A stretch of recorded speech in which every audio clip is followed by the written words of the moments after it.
Hey guys, this is Reggie. I'm feeling a little bit underneath the weather. Every time the weather changes, I get sick. I don't know why. But I'm sure a little bit of lemon and tea will help that. But I just wanted to sit here and talk about the Kanye West disaster over at CNN. That panel was disgusting, to put it frankly. They called Kanye West a nigga. They called him an Uncle Tom, a coon, all that stuff for siding with Donald Trump. All because he expressed his opinions and said he wanted to be with Donald Trump. All because of that, they called him all these names that I just mentioned to you.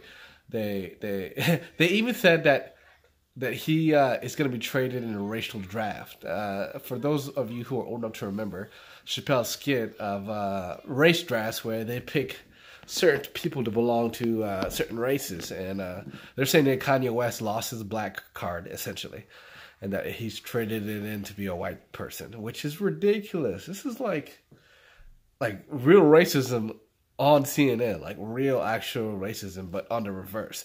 And the reason why it's okay is because it's on the reverse. That is such a hypocritical double standard. I can't stand it. So they're black, so they're able to say those things. They're black, so they're able to say the word nigga. I hate that word. I hate that word nigga. I hate it passionately. I don't understand why we as a culture uses it. There hasn't been any other culture that's been wronged or slandered with a name that's kept that name. The Jews hasn't kept. They don't call each other the name that people called them when they were in intern camps and seen as less than human. The Irish doesn't. The Gypsies doesn't. They don't keep the names of that the oppressors called them.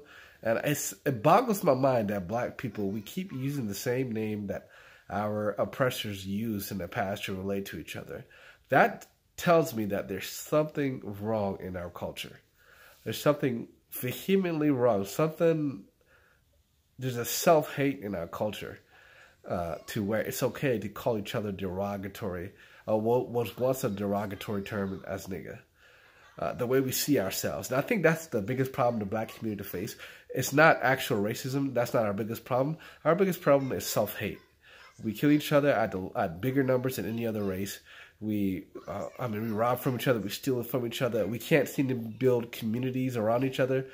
Still to this day, there's very, very few black-owned banks. It's like when the Chinese and Spanish go into the area, they take over everything.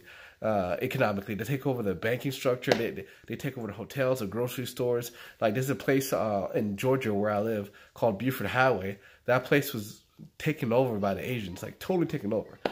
So much so that the Asians have all their signs are in Asian. It's not in English, it's in Asian, because they have a bigger sense of community than black people do, or Hispanics. When they come over and take over a culture, you see little Hispanic Mexican restaurants and Mexican grocery stores pop up all around their community. It happens, and Indian people too. There's an area in Georgia where this ran strictly by Indians, a huge Indian community with Indian signs and Indian stores, and these races, other races who are colored races. They're not white. They're colored races like us.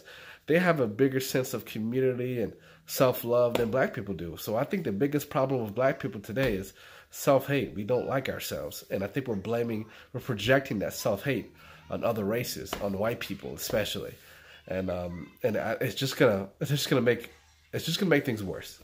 It is. It really is, and I'm really scared. I remember Charles Manson. I can't believe I'm referencing him, but he talks about the serial murder. He talks about there's gonna be a great race war, and the reason why he killed those people or create a cult was to get ready for that race war.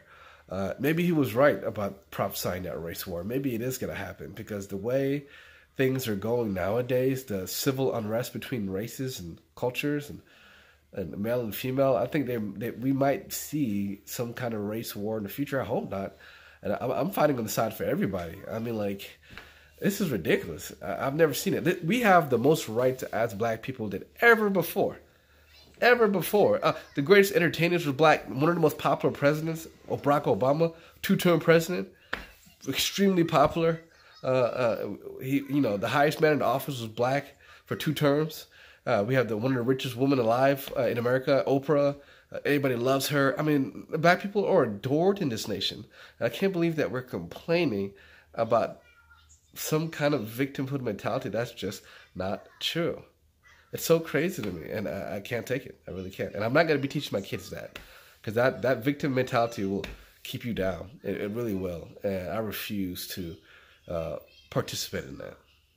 Anyway, if you like what I said, subscribe and click the notification bell so that you can see more of my videos when I post them.